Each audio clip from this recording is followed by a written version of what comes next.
Okay, let's get into it. For this deep dive, we're unpacking something really key. Influence versus manipulation. Right.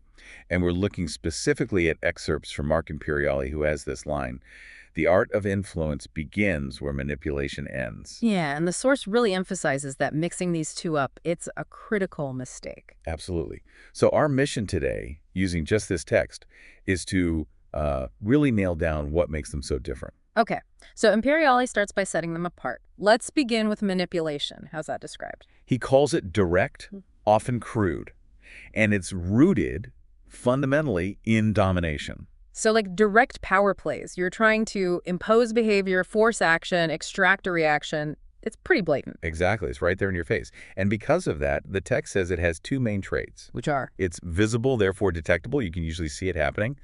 And it's short-term, therefore vulnerable. Ah, okay. So because you can see it, maybe you can counter it, and its effects don't really stick. That seems to be the idea. Easy come, easy go, maybe. All right, so that's manipulation.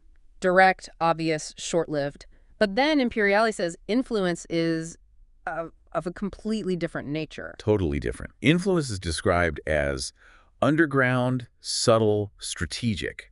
It's not about quick wins. It plays the long game. And it doesn't push directly on behavior, right? It acts on context. Yes, that's crucial. It doesn't give orders. Yeah. Instead, get this, it creates the conditions in which the other person wants to say, do, or decide what you've already anticipated. Whoa, so you're not forcing them. You're shaping the situation so they choose what you wanted them to choose anyway. Exactly. Yeah. And here's a really interesting bit from the text. Influence doesn't need to be believed to be effective. Wait, hang on. How does that work? It doesn't need belief. Well, the source explains it works through indirection. It uses what it calls a powerful lever, the human mediator, meaning the other person kind of becomes the agent of your design. They carry out the action. Okay, I think I follow. So the influence isn't a direct push on me, but it's maybe changing the information I get or the social dynamics around me, possibly using other people. Uh-huh. So you naturally arrive at the intended outcome. Thinking it was your own idea all along. Precisely. And the text calls this the finesse. The person being influenced often has no clue. They don't realize it. They think they're in control, making their own calls. Yeah, sometimes even believing they're the one manipulating others, which the source says is a fatal mistake for them. Because while they feel powerful, they're actually just playing the role scripted by the framework you've engineered. Wow. It connects to this concept Imperiali raises, the illusion of dominance. He calls it one of influence's sharpest tools. The illusion of dominance, so like letting someone think they're manipulating you. Exactly. While they're unknowingly executing your plan because you've subtly shaped their reality, their context. That's levels deep. It really makes influence sound like this quiet art, as the text puts it. Yet it's not about loud victories.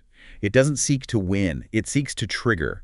It's not about charm or seduction, but about shaping the environment. So it doesn't push for action directly. No, it sets the stage for action to arise on its own. It's orchestration. Okay, so bringing this to you, the listener, the source argues that in big arenas, power, governance, strategic decisions, understanding this difference is huge. Yeah, it separates the master of the game from just the players.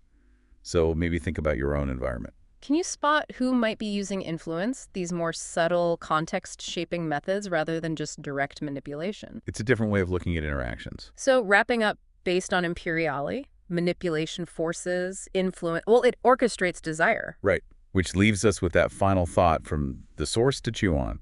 Who really holds the power? Is it those who speak loudest? Or those who reshape the board without a word? Makes you think.